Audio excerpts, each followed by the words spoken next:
আমাদের সামনে দরজায় কড়া নাড়ছে পবিত্র মাহে রমাদান। রমাদান সংক্রান্ত অনেক আলোচনা আপনারা হয়তো শুনেছেন, তবে আমি আমার জায়গা থেকে রমাদান এবং কোরআন এই টপিকে আজকে কথা বলার চেষ্টা করবো ইনশাআল্লাহ তাআলা। ওয়া তাওফীকি ইল্লা বিল্লাহ আলাইহি তাওয়াক্কালতু ওয়া ইলাইহি উনীব। আমরা আল্লাহর কাছে দোয়া করছি আল্লাহ পাক বক্তা এবং শ্রোতা সবাইকে শুনে বুঝে আমল করার তৌফিক দান করুন। আমিন।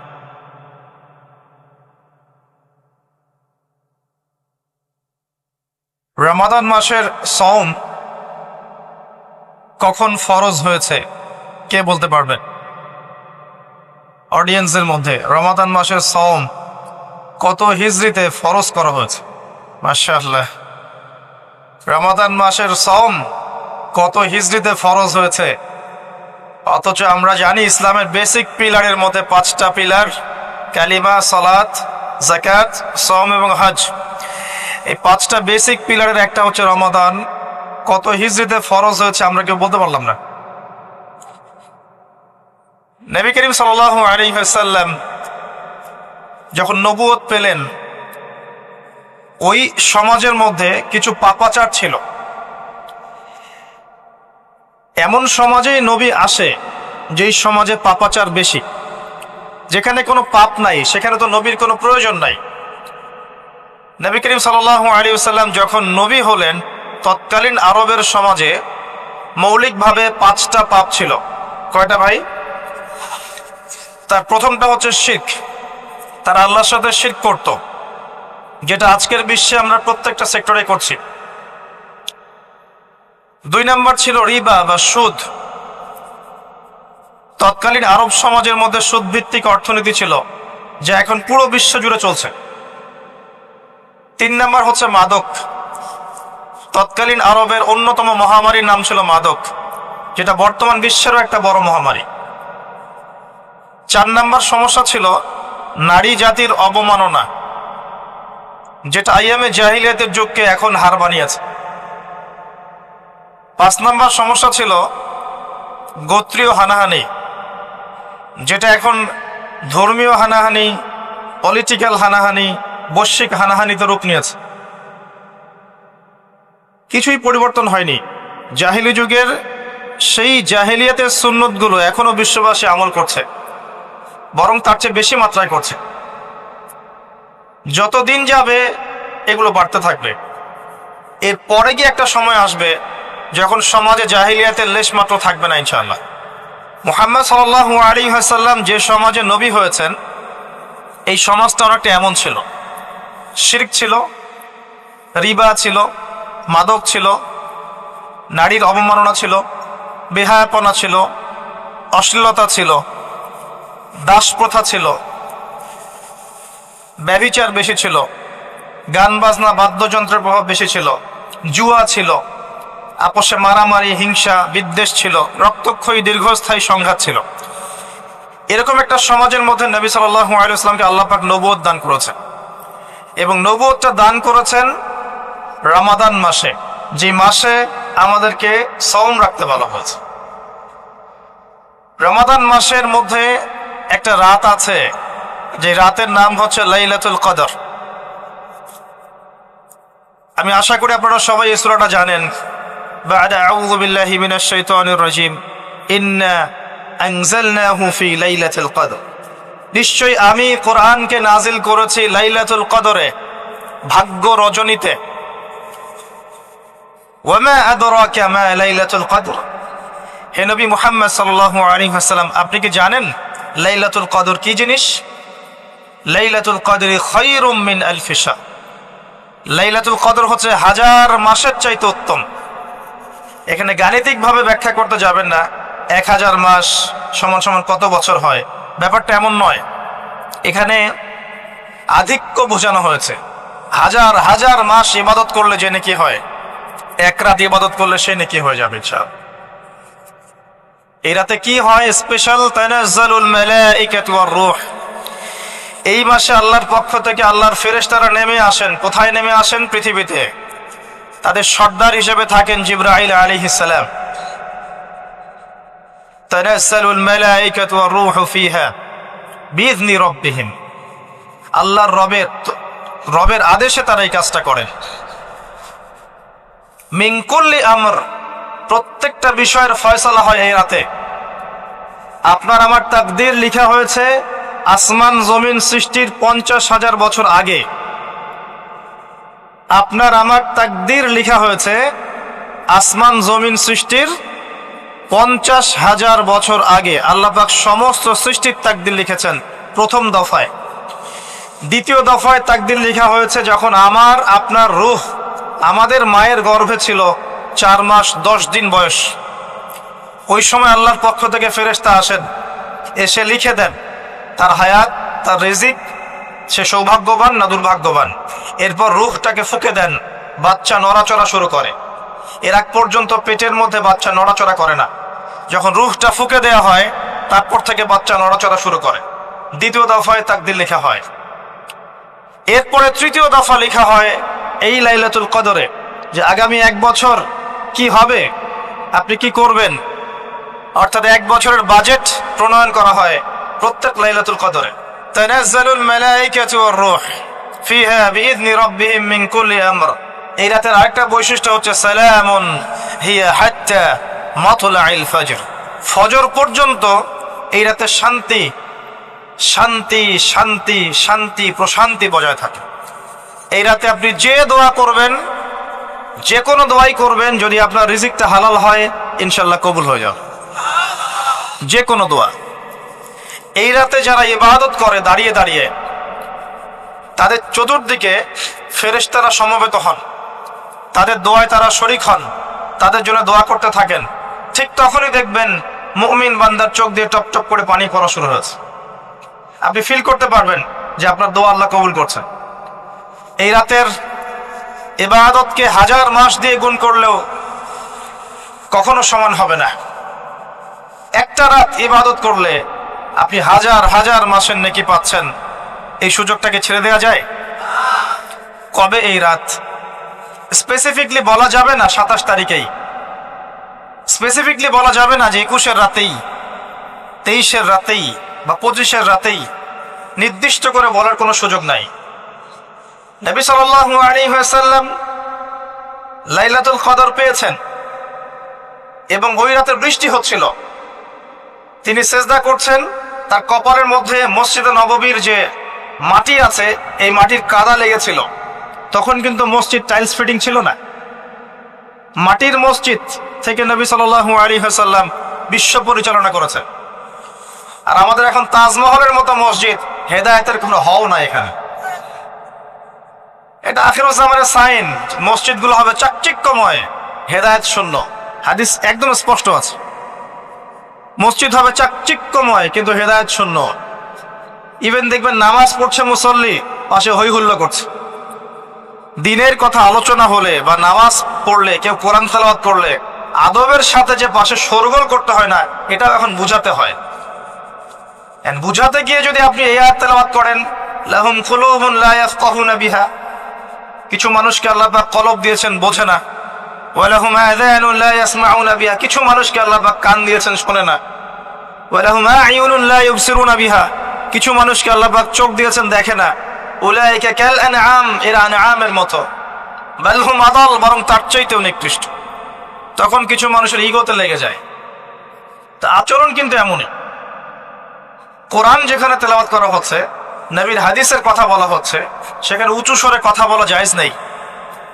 নামাজ পড়ছে একজন ব্যক্তি, সে আল্লাহর সাথে সরাসরি কথা বলছে, তার পাশে কথা বলা জায়েজ নেই। এমনকি নামাজরত ব্যক্তির পাশে কোরআন তেলাওয়াত করাও জায়েজ নেই। আর কথা কি বুঝতে পারছেন? একজন ব্যক্তি নামাজে দাঁড়িয়েছে, আল্লাহর সাথে কথা বলছে, পাশে আপনি কোরআন তেলাওয়াত করতে পারবেন না জোরে জোরে, মনে মনে করতে হবে। করতে চাইলে মনে মনে করতে হবে। অনেক সময় মসজিদের ভিতরে দেখবেন নামাজ পড়া হচ্ছে, শোরগোল করছে। নবী সাল্লাল্লাহু আলাইহি ওয়াসাল্লাম বলেছিলেন, আখিরুজ জামানে, তিরমিজিতে আছে হাদিসটা, আখিরুজ জামানে ইসলামের নামটুকু থাকবে, ইসলামের প্রকৃত বিষয়গুলো থাকবে না। কোরআনের মাসহাফ থাকবে, যে মাসহাফ, কোরআনের মাসহাফটা থাকবে, এর শিক্ষাগুলো থাকবে না। মসজিদগুলো হবে চাকচিক্যময়, কিন্তু মসজিদ হবে হেদায়েত শূন্য। আর চতুর্থ লাইনটা আরো ভয়ঙ্কর। 4 নম্বর লাইনে গিয়ে নবীজি বলেছেন সাল্লাল্লাহু আলাইহি ওয়াসাল্লাম, আসমানের নিচে জমিনের উপরে আল্লাহর সবচেয়ে নিকৃষ্ট সৃষ্টি হবেন এক শ্রেণীর আলেম, যাদের থেকে ফিতনা ছড়াবে এবং তাদের দিকেই ফিতনা ফিরে আসবে। তিরমিজির মধ্যে হাদিসটা আছে, যে কোনো আলেমকে জিজ্ঞাসা করে এটা কোন শ্রেণীর আলেম, এটা বোঝার জন্য আপনার পিএইচডি করার দরকার নাই। যারা দিনকে দুনিয়ার বিনিময়ে বিক্রি করেছে তারাই সেই শ্রেণীর আলেম। যারা সত্য কথা বলতে ভয় পেয়েছে তারাই সেই শ্রেণীর আলেম। যারা সত্যকে মিথ্যার সাথে মিশ্রিত করেছে তারাই সেই শ্রেণীর আলেম। এবং যারা ইসলামের নামে উম্মাকে শতদা বিভক্ত করে দিয়েছে এরাই সেই শ্রেণীর আলেম। নবী করিম সাল্লাল্লাহু আলাইহি ওয়াসাল্লাম বলেছেন, লাইলাতুল কদর আমি পেয়েছি, কপালে কাদা মাটি ছিল, বৃষ্টি হচ্ছিল, তার মানে ওই রাতে বৃষ্টি হতে পারে, ওই রাতে বৃষ্টি হতে পারে। লাইলাতুল কদরের আলামত রাতের বেলা বৃষ্টি হতে পারে। বৃষ্টি হয়েছে, তিনি নামাজ পড়েছেন, কপালের মধ্যে কাদা লেগেছিল, তিনি বের হয়েছেন, সাহাবীদেরকে বলবেন কোন রাতটা লাইলাতুল কদর, আজকের রাতটা লাইলাতুল কদর, এটা বলতে বের হয়েছে। বের হয়ে দেখছেন দুজন মুসলিম আপোষে ঝগড়া করছে। লিসেন টু মি, দুজন মুসলিম আপোষে ঝগড়া করছে। আমরা বলি না যে মুসলিমদের মাঝে ইখতিলাফগুলো রহমত, আমরা বলি না? দুজন মুসলিম আপোষে ঝগড়া করছে, এই কাজটার কারণে আল্লাহ রাব্বুল আলামিন নবী সাল্লাল্লাহু আলাইহি ওয়াসাল্লামের হৃদয় থেকে এই কথাটাকে তুলে নিলেন। তিনি আর বললেন না এক্স্যাক্টলি কোন রাতে লাইলাতুল কদর ছিল, তিনি বলতেই বেরিয়েছিলেন যে কোন রাতে লাইলাতুল কদর ছিল। আমাদের ইখতিলাফের কারণে আমরা সেই নির্দিষ্ট রাতটাকে হারিয়ে ফেলেছি। তবে এর মধ্যেই খায়ের আছে, এর মধ্যেই কল্যাণ আছে। আরবিতে একটা প্রবাদ আছে, কুল্লু শার ইউজাদু ফিহিল খায়র, প্রত্যেকটা অকল্যাণের পিছনেই কোনো না কোনো কল্যাণ আছে। নির্দিষ্ট করে বলে দিলে আমরা বাকি রাতগুলো জাগতাম না। নবী সাল্লাল্লাহু আলাইহি ওয়াসাল্লাম এখন বললেন যে আমাকে ভুলিয়ে দেওয়া হয়েছে কোন রাত, তোমাদের ঝগড়ার কারণে। অতএব তোমরা শেষ দশকের বিজোড় রাতগুলোকে তালাশ করো। শেষ দশকের বিজোড় রাত বলতে 21-এর রাত, 23-এর রাত, 25, 27, 29, এই 5টা রাতের যে কোনো একটা লাইলাতুল কদর। এই রাতে ইবাদত করলে এত নেকি হচ্ছে, কারণটা কি? রাত আর দিন কি ডিফারেন্ট কিছু? প্রত্যেক রাতেই কিন্তু আল্লাহ পাক প্রথম আসমানে নেমে আসেন, প্রত্যেক রাতে, শুধু শবে বরাতের রাতে নয়, শুধু নিসফে শাবানের রাতে নয়, কিন্তু প্রত্যেক রাতেই আল্লাহ পাক প্রথম আসমানে নেমে আসেন। তিনি কিভাবে নেমে আসেন এটা ব্যাখ্যা করার দরকার নেই আমাদের। আল্লাহ পাক বলেছেন নেমে আসি, বাস আসি। কারণ সবকিছু আমরা যুক্তি, বিজ্ঞান, দর্শন দিয়ে প্রমাণ করতে পারবো না। পারবো? সায়েন্সকে জিজ্ঞাসা করেন যে স্বপ্নের ব্যাখ্যা কি, ঘুম কাকে বলে, আত্মা কাকে বলে, আত্মা কঠিন না তরল না বায়বীয়, পারবে সায়েন্স ব্যাখ্যা করতে? কবরের আযাব কি, জিন জাতি কি, জিন জাতি কাকে বলে, জিন জাতি কেমন দেখতে, মালায়েকা কেমন, তারা কিভাবে কাজ করে, তাদের ফাংশন কি, তারা কি ব্যাখ্যা করতে পারবে? আমাদের একটা চেতনা তৈরি হয়েছে, সায়েন্স যা বলবে তাই সত্য। এই চেতনা পুরোপুরি সত্য নয়। কোরআন এবং সুন্নাহ, আল্লাহ এবং তার রাসূল যা বলবেন সেটাই চূড়ান্ত সত্য। এর বাইরে সত্য মিথ্যার চূড়ান্ত কোনো মানদণ্ড নাই। হ্যাঁ, সায়েন্সের ভিত্তি আমরাই দিয়েছি, এটা অমুসলিমরা দেয়নি, এর ভিত্তি মুসলিমরা দিয়েছে। পরবর্তীতে এরা এর উপর ঘষা মাজা করেছে। এখন সায়েন্টিফিক এবং টেকনোলজিক্যাল রেভলিউশন আসছে পশ্চিমা সভ্যতা থেকে। এই সভ্যতার ধারক বাহক ছিলাম আমরা। সভ্যতা এদের দ্বারা শুরু হয়নি, সভ্যতা নবীদের দ্বারা শুরু হয়েছে। তো সবকিছু সায়েন্স দিয়ে ব্যাখ্যা করা যাবে এমন নয়, কারণ সায়েন্সের সীমাবদ্ধতা আছে, আল্লাহর জ্ঞানের কোনো সীমাবদ্ধতা নাই। তো আল্লাহ নেমে আসেন, ব্যাস নেমে আসেন। নেমে এসে আল্লাহ পাক কি বলেন? আল্লাহ পাক 3টা কথা বলেন। রাতের শেষ অংশ, রাতকে ভাগ করেন। যদি 6টার সময় রাত শুরু হয়, রাত কিন্তু রাত 12টায় শুরু হয় না, সূর্য ডুবে গেলেই রাত শুরু হয়, এটাই ইসলাম। এখন 6টা থেকে আপনি এই 5টা পর্যন্ত সময়টাকে 3 ভাগে ভাগ করেন। শেষের অংশ ধরে নেন যে 1টা থেকে 5টা, কথার কথা আমি এস্টিমেট করলাম এই সময়টুকুতে আল্লাহ রাব্বুল আলামিন কাছে নেমে আসে প্রথম আসমানে, অর্থাৎ তার রহমত নিকটবর্তী হয় এবং তিনি আহ্বান করতে থাকেন তিনটা জিনিস।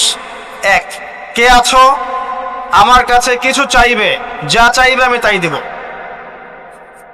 দুই, কে আছো আমার কাছে ক্ষমা চাইবে, আমি তোমাকে মাফ করে দেব। তিন, কে আছো আমাকে ডাকবে, আমি তোমার ডাকে সাড়া দেব।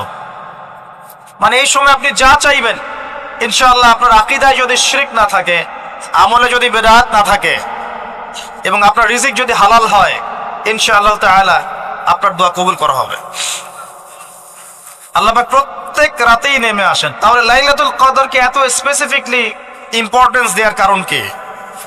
একটাই কারণ, মনে রাখবেন, লাইলাতুল কদরকে মর্যাদা মণ্ডিত করার এবং রমাদান মাসকে শ্রেষ্ঠ মাস মর্যাদা মণ্ডিত করার একটা কারণ, only one reason behind it, সেটা হচ্ছে এই মাসে এবং এই রাতে আল কোরআন নাজিল হয়েছে।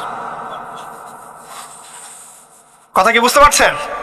কোরআন নাজিলের কারণেই এই মাসটা মহামান্বিত, কোরআন নাজিলের কারণেই এই রাতটা সম্মানিত। ইন্না আনজালনাহু ফি লাইলাতুল কদর। নবী করিম সাল্লাল্লাহু আলাইহি ওয়াসাল্লাম যখন এই জাহেলি যুগে বাস করছেন, এই লাইলাতুল কদরে রমাদান মাসে আল্লাহ পাক কোরআন নাজিল করলেন। কি জন্য নাজিল করলেন? কারণ এই সমাজটাকে পরিবর্তন করার জন্য, সমাজের জাহিলিয়াতগুলোকে দূর করার জন্য নবী করিম সাল্লাল্লাহু আলাইহি ওয়াসাল্লাম প্রচন্ড ফিকির করতেন।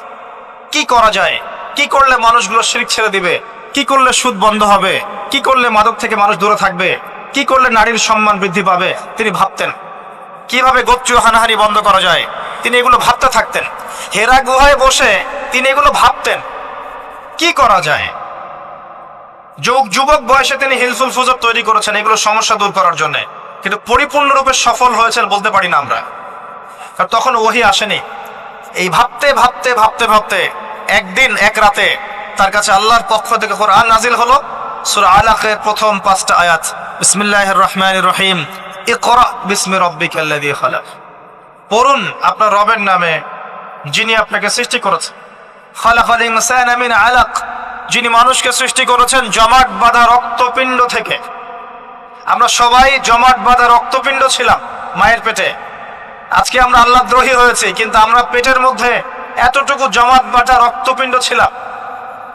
সূরা ইয়াসিনের মধ্যে আল্লাহ পাক এই কথাটা বলেছেন, তোমাদেরকে তো নুতফা থেকে সৃষ্টি করেছি, ফাইদা হুয়া খাসীমুম মুবিন, যখন সে বড় হয়েছে সুস্পষ্টভাবে আল্লাহর বিরুদ্ধাচরণ করছে। আমরা যদি না থাকি এই পৃথিবীতে, আল্লাহর দ্বীনের কোনো ক্ষতি হবে? এই পৃথিবীর আবর্তন থেমে যাবে? আমাদের বউ বাচ্চা কাচ্চা, বাবা মা, স্ত্রী সন্তান, এরা কি না খেয়ে মারা যাবে? মনে করেন আমরা এখন সবাই মরে গেছি, কথার কথা বলছি, নাউজুবিল্লাহ, আমাদের পরিবারগুলো কি থেমে যাবে? আত্মীয় স্বজন থেমে যাবে? আমাদের সমাজ থেমে থাকবে? কেউ থেমে থাকবে না। মাঝখান থেকে আমরা আমাদের জীবনের সময়টা হারিয়ে ফেললাম। অতএব আমরা আল্লাহর জন্য বাঁচি, আল্লাহর দ্বীনের জন্য। এখন দ্বীনের ক্ষতি যারাই করবে তাদের বিরুদ্ধেই সোচ্চার হতে হবে। আল্লাহ পাক বোঝার তৌফিক দান করুন। আমি যে কথা বলছিলাম যে কোরআন নাজিল হয়েছে লাইলাতুল কদরে। এখন এই কদরের রাতকে ইবাদতের জন্য খাস করে নিতে হবে। শেষের দশক এবং বিজোর রাত 21, 23, 25, 27, 29। বলছিলাম রমাদান মাস এবং লাইলাতুল কদরকে সম্মানিত করা হয়েছে একটা কারণেই, কারণ এই মাসে এই রাতে আল কোরআন নাজিল করা হয়েছে। এটাই কারণ। কোরআন কখন নাজিল হলো? যখন সমাজে সুদ আছে, মদ আছে, জেনা আছে, ব্যভিচার আছে, শিরক আছে, এরকম সমাজে। প্রথম কি নাজিল হলো? পড়ো। প্রথমে নাজিল হয়নি শিরক করো না, প্রথমে নাজিল হয়নি যে সুদ খেও না, প্রথম আয়াত এটা ছিল না জেনা করো না, প্রথম আয়াত এটাও ছিল না মূর্তি পূজা করো না। হ্যাঁ, প্রথম আয়াত কি? ইকরা, পড়ুন। আল্লাহ পাক বুঝাতে চাচ্ছেন সমাজের জাহিলিয়াতকে দূর করতে হলে লেখাপড়ার কোনো বিকল্প নাই, এবং সেই পড়াশোনাটা হতে হবে আল্লাহর ওহীর আলোকে। যে ওহীটা আল্লাহ পাক নাজিল করেছেন এর বেসিসে আপনাকে পড়াশোনা করতে হবে। এই জ্ঞানটা দিয়ে আপনি সমাজ সংস্কার করতে পারবেন ইনশাআল্লাহ তাআলা। এর সাথে উপকারী জ্ঞানগুলো কি নিব না? অবশ্যই নিব। ওহীর জ্ঞানের সাথে, কোরআন সুন্নাহর জ্ঞানের সাথে আমি ইতিহাসের জ্ঞান নিব, আমি পলিটিক্যাল সায়েন্সের জ্ঞান নিব, আমি দর্শনের জ্ঞান নিব, জিওপলিটিক্সের জ্ঞান নিব, প্রয়োজনে আমি সায়েন্সের জ্ঞান নিব, আমি কমার্সের জ্ঞান নিব, আর্টসের জ্ঞান নিব, মেডিকেল সায়েন্স পড়বো, ইঞ্জিনিয়ারিং পড়বো, সবই পড়বো, কিন্তু বেসিকটা কি হবে?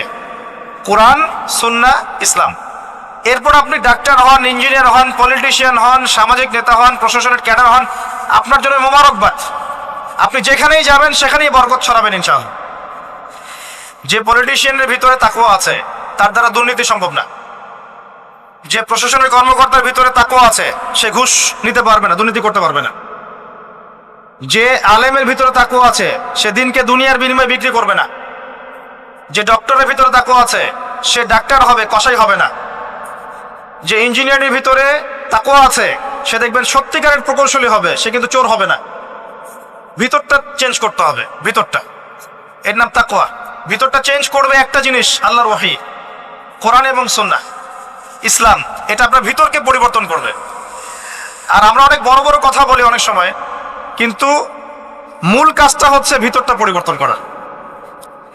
আমাদের সবার সাথে যার যার কলব যাবে, যার যার আমল যাবে। আল্লাহ পাক আমাকে কলার চেপে ধরে বলবেন না যে বাংলাদেশে ইসলামী খেলাফত কায়েম করে আসো নাই কেন, এটা আল্লাহ পাক আমাকে বলবেন না। আল্লাহ পাক বলবেন তোমাকে যে দায়িত্ব দিয়েছিলাম ওই দায়িত্ব ঠিকঠাক মতো পালন করেছো কিনা। আল্লাহ পাক এটা বলবেন না। বেসিকে আসেন, নিজের আত্মশুদ্ধি, এটা বেসিক। আলাইকুম আনফুসাকুম, নিজের নফসের খবর নাও, নিজের নফসটাকে পবিত্র করো, নিজের নফসের মধ্যে হিংসা ত্যাগ করো, বিদ্বেষ ত্যাগ করো, অহংকার ত্যাগ করো, রিয়া ত্যাগ করো, দুনিয়ার মোহ ত্যাগ করো।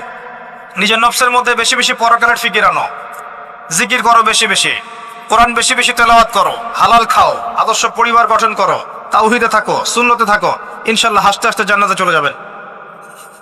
একটা হাদিস আমি পড়েছি ফয়জুল কালাম বইয়ের মধ্যে, গতকালকে মাহফিলে বলেছিলাম, আপনাদেরকে বলছি। মাদ্রাসায় পড়ানো হয় ক্লাসিক্যাল একটা বই ফয়জুল কালাম, সবাই কিনতে পারেন, হাদিসের বই, চমৎকার কিছু হাদিস আছে। এখানে একটা হাদিস আছে আমাদের জন্য সুসংবাদ। নবী সাল্লাল্লাহু আলাইহি ওয়াসাল্লাম বলছেন, হে সাহাবীরা, তোমরা এমন একটা যুগের মধ্যে বাস করছো যেই যুগে কেউ যদি ইসলামের 10% ছেড়ে দেয় সে ধ্বংস হয়ে যাবে। সাহাবীদেরকে বলছেন তোমরা এমন একটা যুগে বাস করছো, এই যুগে ইসলামের 1/10 কেউ ছেড়ে দিলে সে ধ্বংস হয়ে যাবে। কিন্তু তোমাদের পরে এমন একটা যুগ আসবে যেই যুগে মানুষ যদি 1/10 ধরে রাখতে পারে, 10% ধরে রাখতে পারে, তাহলেই নাজাত পেয়ে যাবে ইনশাআল্লাহ। আমরা সে যুগে আছি না?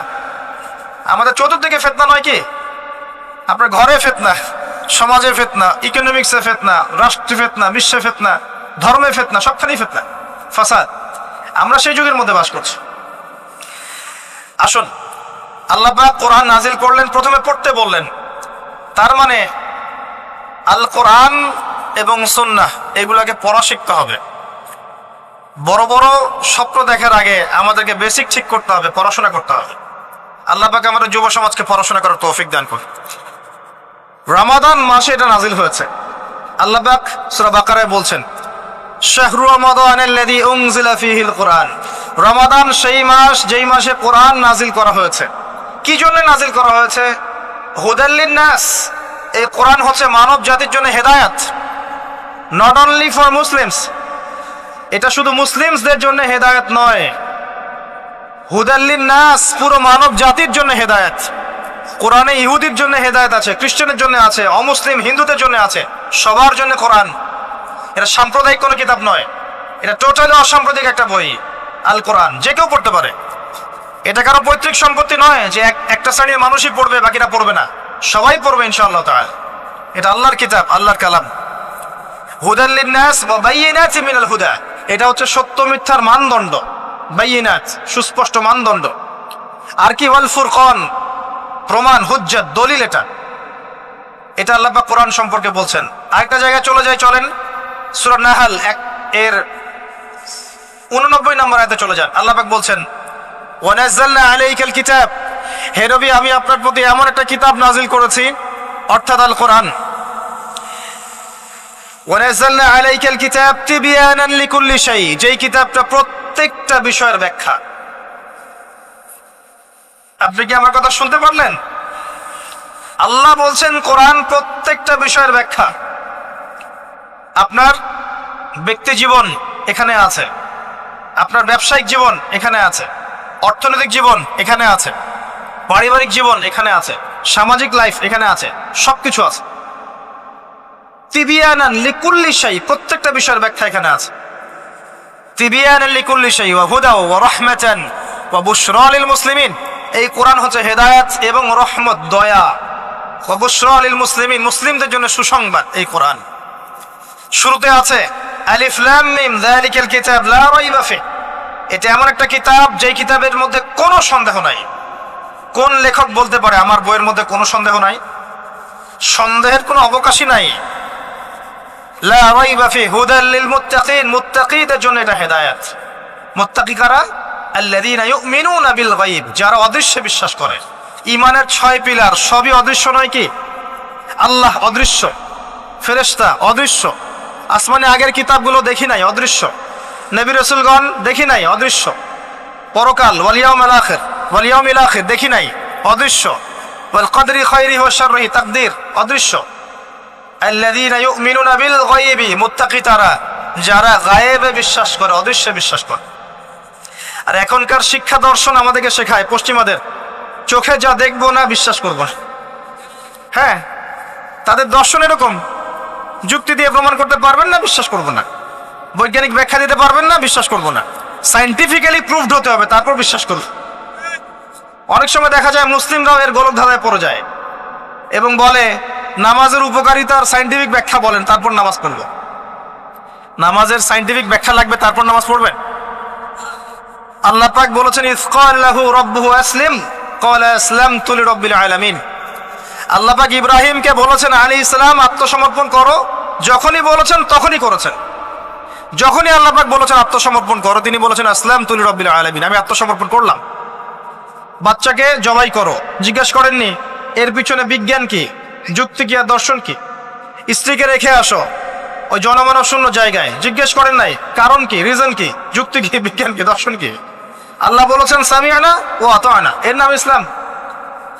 আল্লাহর আদেশ যেখানে এসে যাবে এখানে যুক্তি বিজ্ঞান দর্শনের প্রয়োজন নাই। এই কনসেপ্টে আপনাকে মৌলবাদী হতেই হচ্ছে, কিছু করার নাই। কারণ মৌলিক বিষয় আপনাকে মেনে চলতে হবে। হ্যাঁ, প্রত্যেকটা বিষয়কে আপনি ব্যাখ্যা করতে পারবেন যদি সেই জ্ঞান আপনার কাছে থাকে, কিন্তু যুক্তি বিজ্ঞান দর্শনের সীমাবদ্ধতা আছে, সবকিছুর ব্যাখ্যা করতে পারে না। ভালো করে শিক্ষা দর্শন হজম করে তারপর পড়াশোনা করেন। অন্যথায় আপনারা দাড়ি টুপি নিয়েও অনেক সময় দেখবেন এই যে এটা কি বলে, এথিজমের দিকে যাচ্ছেন, নাস্তিকতার দিকে যাচ্ছেন। আসেন মূল জায়গায় আসি। আল্লাহ রাব্বুল আলামিন কোরআন সম্পর্কে কথা বলছেন, লা রাইবা ফি, এর মধ্যে কোনো সন্দেহ নাই। একই সূরার মধ্যে আল্লাহ পাক বলছেন যে ওয়া ইন কুনতুম ফি রাইবিন মিম্মা নাযালনা আলা আবদিনা ফাতু বিসূরাতিন মিন মিসলি।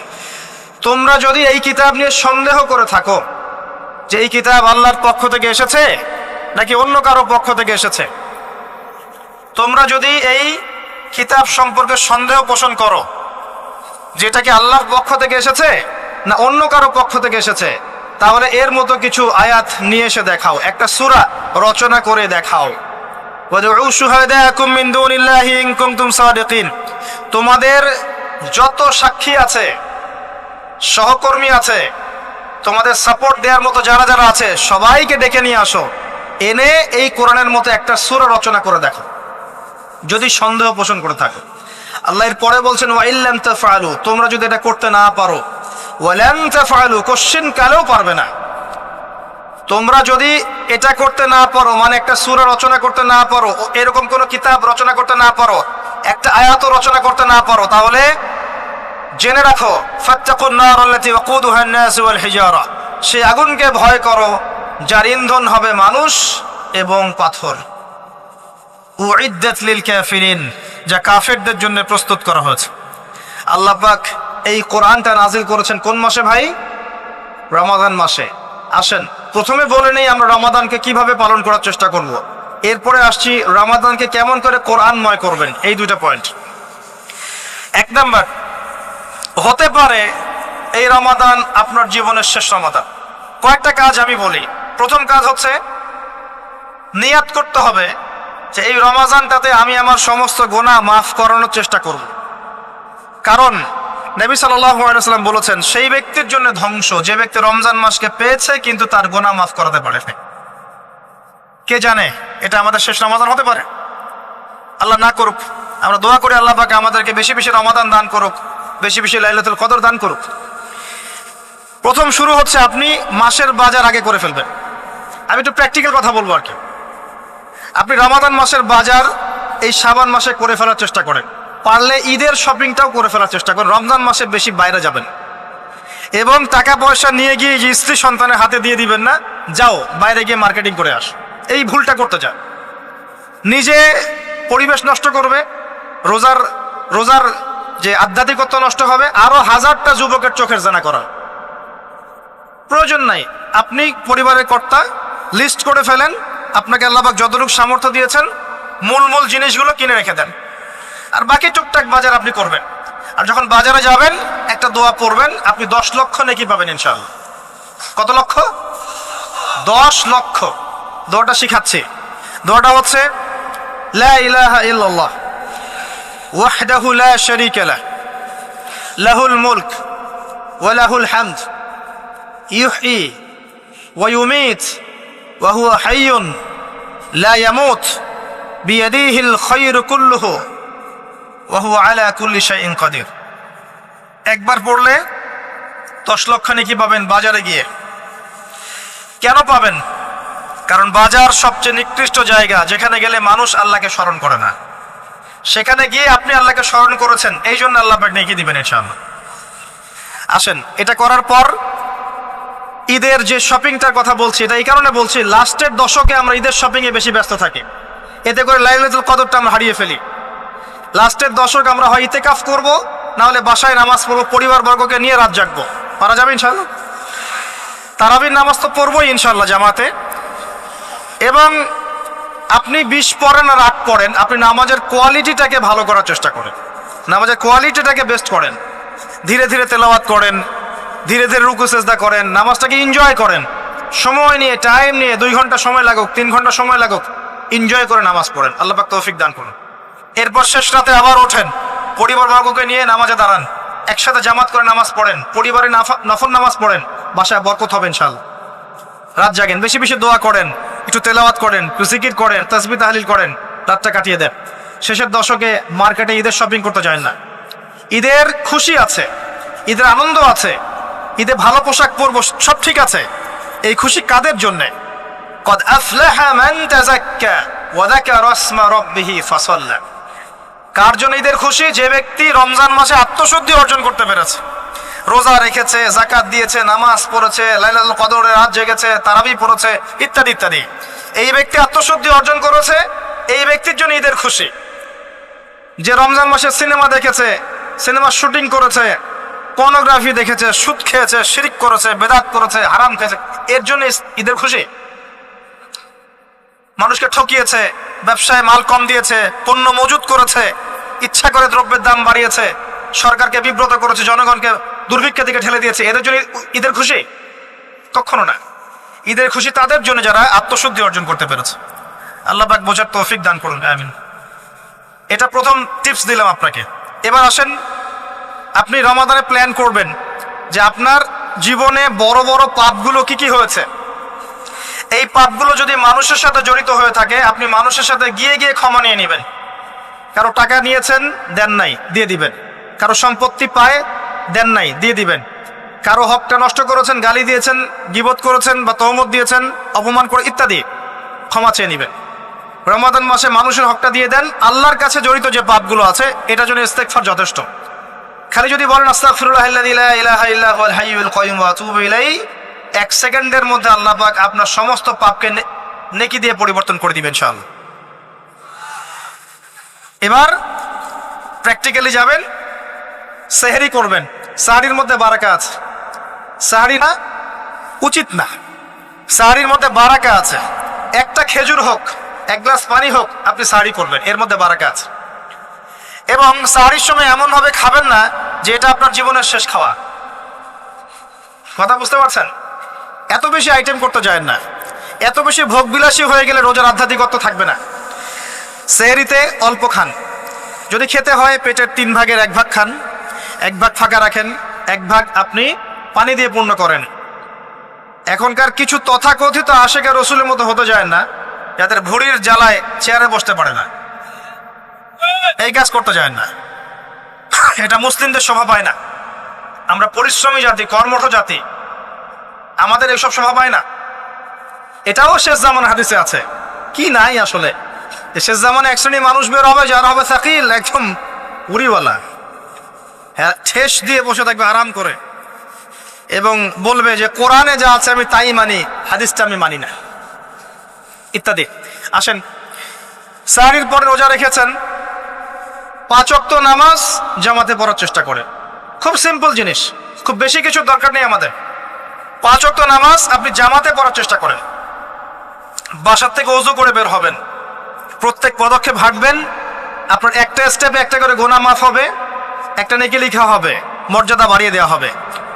একে 10 দিয়ে গুণ করা হবে, রমজান মাসে আরো 70 দিয়ে গুণ করা হবে ইনশাআল্লাহ। ফজরের নামাজটা জামাতে পড়লেন, নামাজটা জামাতে পড়ার পর আপনি বসে থাকবেন, কিছু সময় জিকির, আজকার, তাসবিহ, তাহলিল করবেন। পারলে 1 পারা করে কোরআন তেলাওয়াত করবেন। রমাদান মাসে প্রত্যেক দিন 1 পারা করে কোরআন তেলাওয়াত করার চেষ্টা করবেন। 30 দিন 30 পারা, রমাদানে অ্যাটলিস্ট একটা খতম পারা যাবে, অ্যাটলিস্ট একটা খতম চেষ্টা করা যায় না ইনশাআল্লাহ। ফজরের নামাজ হয়ে গেছে, আপনি কোরআন তেলাওয়াত করেন। 1 পারা পড়তে সময় লাগবে আধা ঘন্টা, 40 মিনিট, কারো 1 ঘন্টা। এরপর সূর্য উঠে যাবে, উঠে গেলে পরে আপনি 2 রাকাত ইশরাকের নামাজ পড়বেন, নামাজটা পড়ে বাসায় যাবেন। আল্লাহর নবী বলছেন সাল্লাল্লাহু আলাইহি ওয়াসাল্লাম, আপনার আমল নামায় একটা কবুল হজ, একটা কবুল উমরার নেকি লেখা হবে ইনশাআল্লাহ। এবার রেস্ট করেন, বাসায় গিয়ে রেস্ট করেন। যখন ঘুমাবেন তখন ঘুমের সুন্নাহগুলো আদায় করেন, সূরা ফালাক, নাস, ইখলাস পড়েন, ফু দেন, দিয়ে গা মাসাহ করেন, আয়াতুল কুরসি পড়ে ঘুমান, ঘুমের দোয়া পড়ে ঘুমান, ঘুমটাও নেকি হবে ইনশাআল্লাহ। এরপর হয়তো আপনি কাজে যাবেন, চাকরিতে যাবেন, বা ব্যবসায় যাবেন, বা আপনি শিক্ষাক্ষেত্রে যাবেন, ইত্যাদি ইত্যাদি। যে ক্ষেত্রেই যান না কেন আপনি মনে রাখবেন আপনি রোজাদার। যে ক্ষেত্রেই যান আপনি মনে রাখবেন আপনি রোজাদার। আমি কারোর সাথে এখন ঝগড়া করতে পারবো না, কারোর সাথে এখন মারামারি করতে পারবো না, আমি কারো গীবত করতে পারবো না, আমি মিথ্যা বলতে পারবো না, আমি মাপে কম দিতে পারবো না, আমি জনগণকে ঠকাতে পারবো না, আমি রোজাদার। এটা মনে রাখবেন। এটা মনে রাখলে পরে দেখবেন ইনশাআল্লাহ তাআলা আপনি আল্লাহকে পাচ্ছেন, আল্লাহর মারিফত পাচ্ছেন। খাচ্ছি না, আল্লাহর ভয় না। পানি পান করছি না, স্ত্রী সহবাস করছি না, কার ভয়ে? আল্লাহর ভয় না। এত কঠিন কাজ করার পরেও রোজার নেকি পাওয়া যাবে না যদি রোজা রাখা অবস্থায় আমি মিথ্যা বলি, মাপে কম দেই, গীবত করি, সুদ খাই, জেনা করি, ইত্যাদি ইত্যাদি। নবী সাল্লাল্লাহু আলাইহি ওয়াসাল্লাম বলেছেন, সেই ব্যক্তির পানাহার ছেড়ে দেয় আল্লাহর কিচ্ছু যায় আসে না, যে ব্যক্তি রোজা রেখে অশ্লীল কাজ করেছে। মা বোনদেরকেও বলবো, রোজা রেখে যদি বেপরদায় চলেন রোজার কোনো দাম নাই। রোজা রেখেও যদি এমন কাপড় পরে চলেন যেই কাপড় পরা না পরা একই কথা, ঢাকা শহরের ফ্যামিনিস্ট মেয়েদের মতো জিন্স আর গেঞ্জি পরে ঘোরেন, রোজা রাখা না রাখা আপনার একই কথা। এটা রোজা হয়নি, উপবাস হয়েছে, উপবাস। ইকোনমিক সেকশন আমরা যারা আছি, আমরা যদি রোজা রেখেও সুদ খাই, আমার রোজা রাখা না রাখা আল্লাহর কিচ্ছু যায় আসে না। আমরা ধর্মীয় ক্ষেত্রে যারা আছি, জানা অনুযায়ী আমল যদি না করি, দিনকে দুনিয়ার স্বার্থে ব্যবহার করি, আমাদের রোজা রাখা না রাখায় কিছু যায় আসে না। আমরা যদি মিথ্যা বলি, অন্যের গীবত করি, অশ্লীল কাজ করি, গার্লফ্রেন্ডের সাথে সময় কাটাই, ওর সাথে কফি খেতে যাই, ডেটিং করতে যাই, এই যে ফেসবুকের মাধ্যমে চ্যাটিংয়ে প্রেম করি, ইউটিউবে অশ্লীল ভিডিও দেখি, পর্নোগ্রাফি দেখি, ইত্যাদি ইত্যাদি, এইসব রোজা রাখা না রাখা আল্লাহর কিচ্ছু যায় আসে। আমি হাত জোর করে মিনতি করছি ভাই, খাওয়া পান করা, স্ত্রী সহবাস ছেড়ে দেওয়ার নাম রোজা নয়, এটার নাম রোজা নয়, এটা একটা অংশ রোজার মাত্র। রোজা রেখে আল্লাহর যাবতীয় হারাম ত্যাগ করলে পরে রোজা হবে ইনশাআল্লাহ। এই কাজগুলো করার চেষ্টা করে আল্লাহ পাক তৌফিক দান করুন। রোজা রাখা অবস্থায় আপনি বেশি বেশি জিকির করবেন। কি করবেন? সুবহানাল্লাহ পড়বেন, আলহামদুলিল্লাহ পড়বেন, আল্লাহু আকবার পড়বেন, লা ইলাহা ইল্লাল্লাহ পড়বেন, লা হাওলা ওয়ালা কুওয়াতা ইল্লা বিল্লাহ পড়বেন হাসবি আল্লাহ ওয়া নি'মাল ওয়াকিল, সুবহানাল্লাহি ওয়া বিহামদিহি, সুবহানাল্লাহিল আযীম, সুবহানাল্লাহিল আযীম ওয়া বিহামদিহি। পড়বেন আস্তাগফিরুল্লাহ ওয়া আতুবু ইলাইহি, আস্তাগফিরুল্লাহ ওয়া আতুবু ইলাইহি। পড়বেন লা ইলাহা ইল্লাল্লাহ ওয়াহদাহু লা শারীকা লাহ, লাহুল মুলকু ওয়া লাহুল হামদু ওয়া হুয়া আলা কুল্লি শাইইন কাদির। পারা যাবে না ইনশাআল্লাহ? বেশি বেশি পড়বেন। আরেকটা কাজ করবেন, প্রতিটা কাজ নবী সাল্লাল্লাহু আলাইহি ওয়াসাল্লামের সুন্নাহ মাফিক করার চেষ্টা করবেন। সুন্নাহ মাফিক, খাচ্ছেন তার সুন্নাহ মাফিক, টয়লেট করছেন তার সুন্নাহ মাফিক, ঘুমাচ্ছেন তার সুন্নাহ মাফিক। সুন্নাহর বইগুলো আছে না বাজারে, কিনে নেবেন, কিনে নিয়ে দেখবেন প্রতিটা কাজ কিভাবে করলে সুন্নাহ হবে। এই কাজগুলো করতে গিয়ে আপনাকে গভর্নমেন্ট বাধা দিবে, বিশ্বের পরাশক্তিরা বাধা দিবে, আপনাকে কি কেউ পিটাবে এগুলো করলে, জেল খাটাবে? এগুলো আমাদের ব্যক্তি স্বার্থের ব্যাপার, ইচ্ছা করলেই করা যায়। এই ইচ্ছাটা আল্লাহ পাক আমাদের অন্তরে জাগ্রত করুন, আমিন। একটা কাজে কথা বলবো, নর্মালি আমরা ফরজগুলোতে বেশি ফোকাস করি, ফরজ ওয়াজিবে। রমজান মাসে সুন্নত মোস্তাহাবে ফোকাস করতে হয়। রমাদানে একটা নফল আপনাকে ফরজের নেকি দিয়ে দিবে ইনশাল্লাহ, রমাদান একটা সুন্নাহ আপনাকে ফরজের নেকি দিবে ইনশাল্লাহ। তো রমজান মাসে শুধু ফরজ নয়, একটু সুন্নাহ সালাতগুলো, নফল সালাতগুলো একটু বেশি বেশি পড়ার চেষ্টা করি। আল্লাহ পাক তৌফিক দান করুন। স্পেশালি একটা কাজ করার চেষ্টা করতে পারি, অজু যখন ভেঙে যায়, টয়লেট করলেন অজু ভেঙে গেল, সাথে সাথে হালকা করে অজু করে ফেলার চেষ্টা করে, সবসময় পবিত্র থাকার চেষ্টা করে। বেলাল আল হায়বাশী নাম শুনেছেন? রাদিয়াল্লাহু আনহু। নবী সাল্লাল্লাহু আলাইহি ওয়াসাল্লাম বলছেন, আমি যখনই জান্নাতে গিয়েছি বেলাল তোমার পায়ের শব্দ শুনেছি। সুবহানাল্লাহ। যেই বেলালকে উত্তপ্ত মরুভূমিতে শুয়ে নির্যাতন করা হচ্ছে, সেই বেলাল বলছেন আহাদুন আহাদ। সেই বেলাল রাদিয়াল্লাহু আনহুর নামে শানে সূরা নাজিল হচ্ছে, কুল হুয়াল্লাহু আহাদ। ওই বেলাল রাদিয়াল্লাহু আনহুকে নবী সাল্লাল্লাহু আলাইহি ওয়াসাল্লাম বলছেন, যখনই জান্নাতে যাই তোমার পায়ের আওয়াজ শুনি, তুমি কি এমন আমল করো যার কারণে এই মর্যাদা তোমার? বেলাল রাদিয়াল্লাহু আনহু বলছেন, আমি তো স্পেশাল তেমন কোনো আমল করি না, আপনারা যা করেন আমিও তাই করি, তবে আমার যখনই ওযু ভেঙে যায় আমি ওযু করি, আর আমি ওই ওযু দিয়ে 2 রাকাত নামাজ পড়ি। এটাকে তাহিয়াতুল ওযুর নামাজ বলে। রমজান মাসে করার চেষ্টা করি, আল্লাহ পাক তৌফিক দান করুন। আমরা অনেকে মসজিদে যাই, ধাপ করে বসে পড়ি, করি না এই কাজটা? মসজিদে গিয়েছি, ধাপ করে গিয়ে বসে পড়ি। মসজিদে গিয়ে 2 রাকাত নামাজ পড়ে বসা সুন্নত। মিনিমাম 2 রাকাত নামাজ পড়ে বসলে আপনি তাহিয়াতুল মসজিদের নেকি অর্জন করলেন, মসজিদের হকটা আদায় করলেন। ওই জায়গা আপনার জন্য সেজদার সাক্ষী থাকলো, কিয়ামতের মাঠে আপনার পক্ষে সাক্ষী দেবেন ইনশাআল্লাহ। এই সুন্নাহগুলো আমরা চর্চা করার চেষ্টা করি রমজান মাসে। রমজান মাসে দাড়িটা ছেড়ে দেন, দাড়িটা ছেড়ে দেন। এটা একমাত্র ভিজিবল সুন্নাত, দৃশ্যমান সুন্নাত, যেটা আপনার সাথে কবরে যাবে। যখন কাফন দেয়া হবে তখন দেখা যাবে না আমার সাথে আর কোন কোন সুন্নাহ আছে, এই একটা সুন্নতই দেখা যাবে আমার সাথে কবরে যাচ্ছে। কথা কি বুঝতে পারছেন? আর এটাকে আমরা এখন যত পারি মেয়ে হওয়ার চেষ্টা করছি।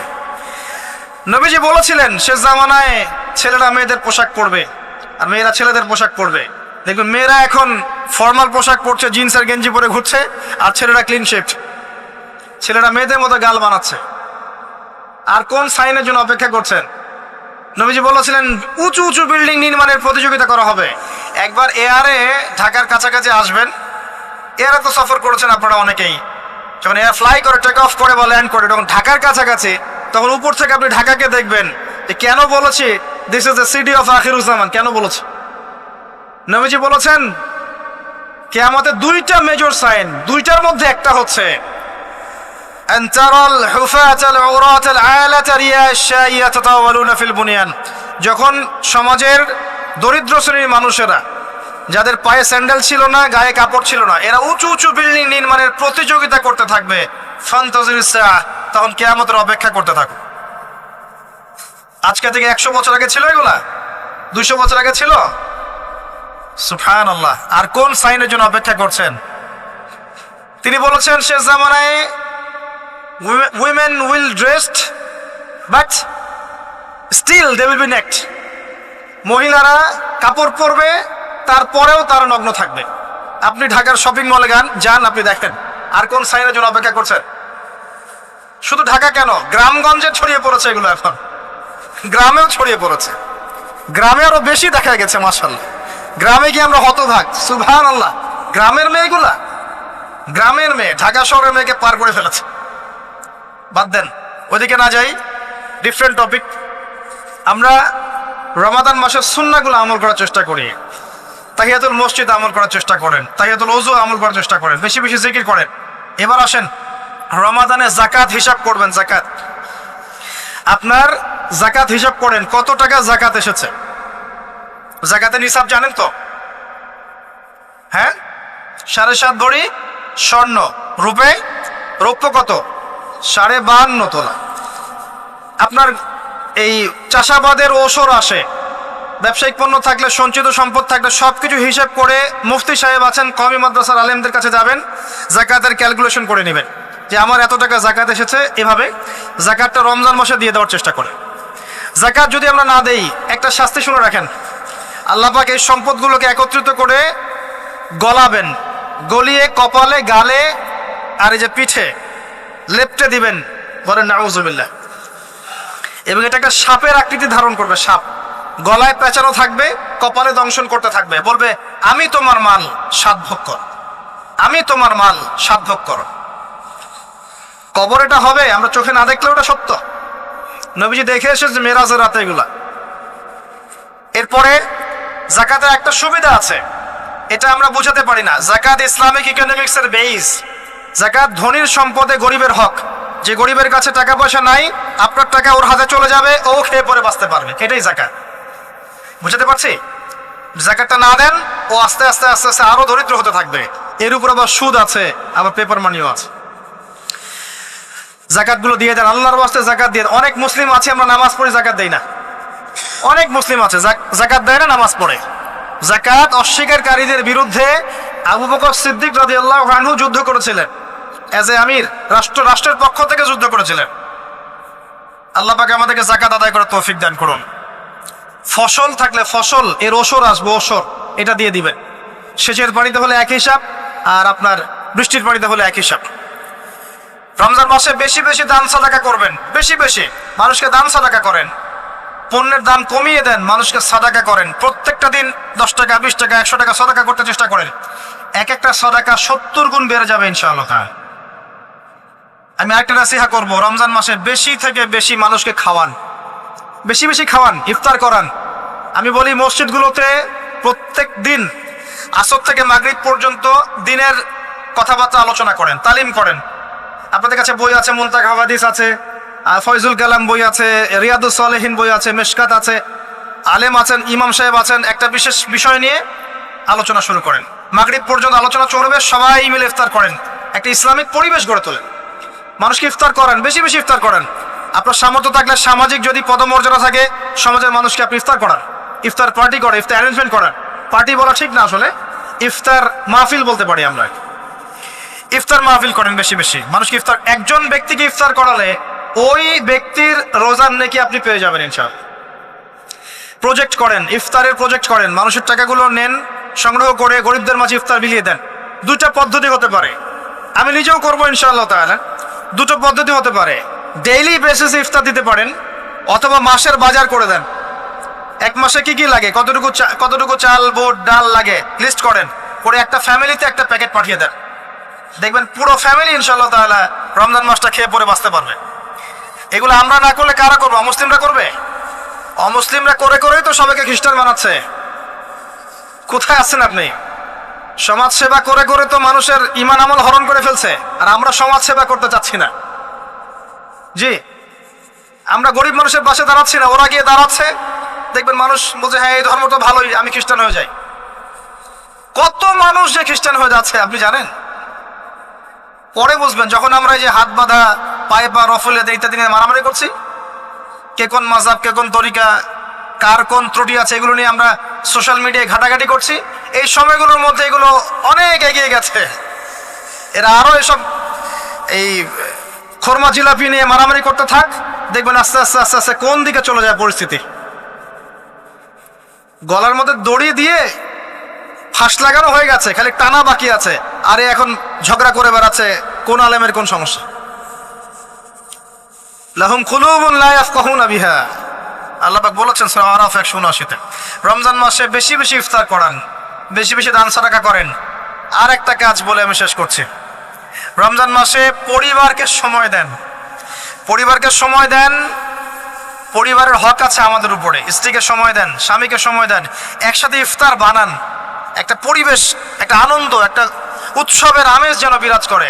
ছোট ছোট বাচ্চাদেরকে রোজা রাখতে উৎসাহিত করেন। সবাই একসাথে বসে একটা বড় প্লেটে ইফতার করেন। বাচ্চারা যখন বড় হবে তখন বলবে ছোটবেলায় আমরা বাবা মার সাথে এভাবে ইফতার করেছি। সংস্কৃতি লালন করেছে। পারিবারিক হৃদ্যতা চলে আসেন, প্রতিবেশীকে ইফতার পাঠান, প্রতিবেশীকে ইফতার হাদিয়া দেন, মসজিদে একসাথে ইফতার পড়েন, তারপর রাতের বেলা তাহাজ্জুদে দাঁড়ান, তারাবিতে দাঁড়ান, তারাবির নামাজে ধীর স্থিরভাবে কেরাত করেন। ইমাম যাকে নিযুক্ত করবেন তাকে সুললিত কণ্ঠে কোরআন তেলাওয়াত করতে বলবেন ধীর স্থিরভাবে, তাকে প্রেশার দিবেন না। তার দায়িত্ব নিয়ে নেন, ইমাম হাফেজদের পুরো মাসের দায়িত্ব নেন, তার পরিবারের দায়িত্ব নেন। একটা সম্মানজনক হাদিয়ার ব্যবস্থা করে দিবেন যাতে করে তারা নিশ্চিন্তে থাকে পুরো মাস, তাকে অন্যদিকে ফোকাস করতে না হয়। অন্য কান্ট্রিতে যখন কোনো সায়েন্টিস্ট থাকে তার পরিবারের দায়িত্ব পুরো রাষ্ট্র নিয়ে নেয়, সে ঠান্ডা মাথায় খালি গবেষণা করবে। একই প্রসেস, আপনি আলেম ওলামা ইমাম হাফেজদের দায়িত্ব নিয়ে নেন, তার পরিবারের দায়িত্ব নিয়ে নেন, বা হুজুর আপনি আপনার কাজ করেন, আমরা আপনার পরিবার দেখছি। তাকে আপনি কোরআন তেলাওয়াত করতে দেন, কোরআন হিফজ করবে, মানুষকে কোরআন শেখাবে, তারাবির নামাজ পড়বে, ইমামতি করবে, মানুষকে দার্স দিবে, খুতবা দিবে। আসেন যে মেজর পয়েন্টটা বাকি আছে সেটা বলি। তার আগে এটাও বলি যে ইফতার করার সময় বেশি খাবেন না। যদি আপনি বেশি খান তাহলে আপনি তারাবির নামাজে দাঁড়াতে পারবেন না। আর একটা মেজর কথা, এটা লাস্ট পয়েন্ট, সেটা হচ্ছে এই মাসে কি নাজিল হয়েছে ভাই, কোন কারণে এই মাসটা সম্মানিত। এই মাসে আল্লাহর কিতাবকে সময় দিতে হবে, এই কিতাবকে সময় দিতে হবে।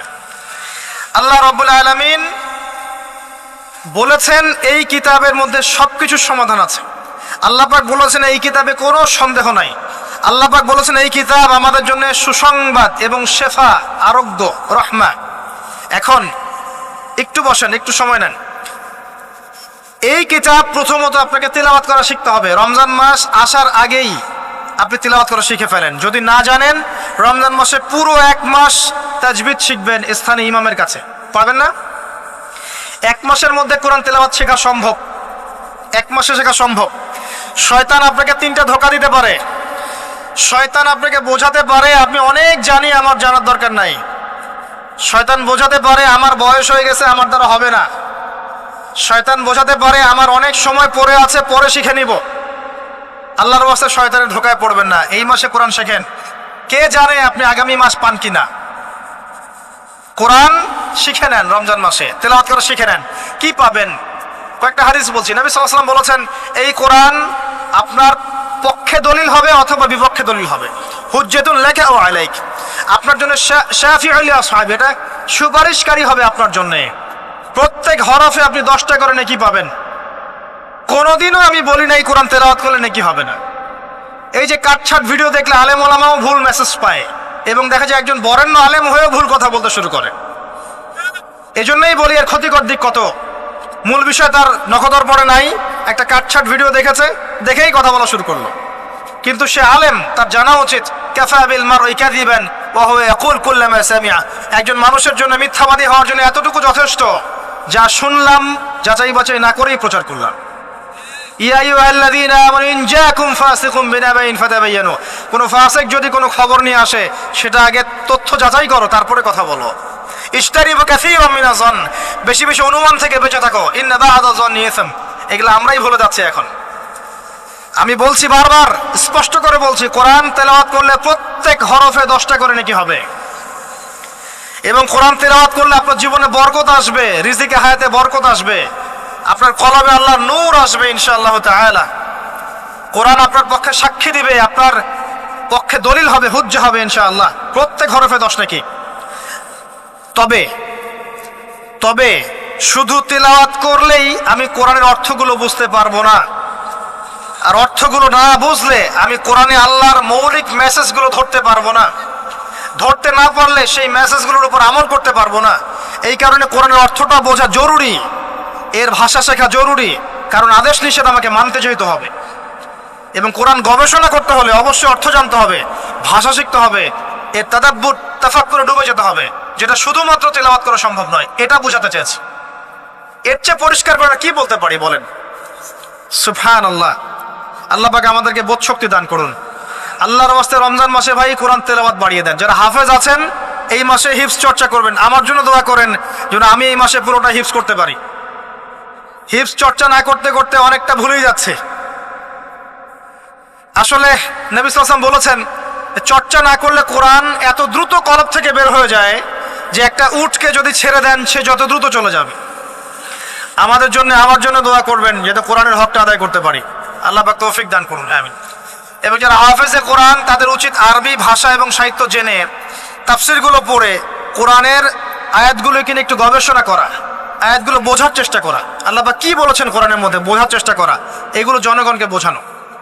এবং এটা বোঝাতে আপনি উগ্র হবেন না, চরমপন্থী হবেন না, আক্রমণাত্মক হবেন না। আমরা কেউ কারো শত্রু নই, আমরা সবাই সবার বন্ধু, সবাই সবার ভাই। আমরা সবাই সবার ভাই, এক উম্মাহ, ওয়ান উম্মাহ নেশন। তাই আমরা কোরআনের মৌলিক মেসেজগুলো যুগোপযোগীভাবে সবার সামনে তুলে ধরবো, উপস্থাপন করব, মানার জন্য ফোর্স করব না। যাকে আল্লাহ পাক হেদায়েত দিবেন সে মানবে ইনশাল্লাহ, যাকে আল্লাহ পাক হেদায়েত দিবেন না সে মানবে না, তার হিসাব সে দিবে, আমার কোনো দায় দায়িত্ব নাই। আর সর্বশেষ কথা হচ্ছে, আল কোরআন এর মধ্যে অনেক আদেশ এবং নিষেধ আছে। রমজান মাসে আমরা যদি কোরআন পড়ি আর বুঝি কিন্তু কোরআনের আদেশ আর নিষেধগুলোকে ফলো না করি, না মেনে চলি, তাহলে আদতে কোরআনের হকটা আদায় হচ্ছে না। এবং এই কোরআনের মেসেজ আমাদেরকে মুসলিম অমুসলিম সবার দ্বারে দ্বারে পৌঁছে দিতে হবে ইনশাআল্লাহ তাআলা। যেভাবে কোরআনের দাওয়াতের ফলে, হাদিসের দাওয়াতের ফলে নবী সাল্লাল্লাহু আলাইহি ওয়াসাল্লাম আইয়ামে জাহিলিয়াতের সেই জাহিলিয়াতকে দূর করে আলোকিত সমাজ প্রতিষ্ঠা করেছিলেন, ইনশাআল্লাহ আজও সম্ভব এই কোরআন সুন্নাহর দাওয়াতকে দিয়ে আজকের সমাজে চলমান জাহিলিয়াতগুলোকে দূর করে আলোকিত বাংলাদেশ প্রতিষ্ঠা করা। আল্লাহ পাক আমাদেরকে তৌফিক দান করুন, আমিন। আমি আমার আলোচনা এখানে শেষ করছি, আজকে আর লম্বা করছি না। আপনারা কষ্ট করে এসেছেন, বসেছেন, আলোচনা শুনেছেন, আদবের সাথে বসেছেন, শৃঙ্খলা রক্ষা করেছেন। আমরা দোয়া করি আল্লাহ পাক আপনাদের সবার নেক হায়াত, হালাল রিজিকে আল্লাহ পাক প্রশস্ত করুন। আমাদের সবাইকে আল্লাহ পাক রমজানে পৌঁছে দিন, রমজানে বেশি বেশি রোজা রাখার তৌফিক দান করুন।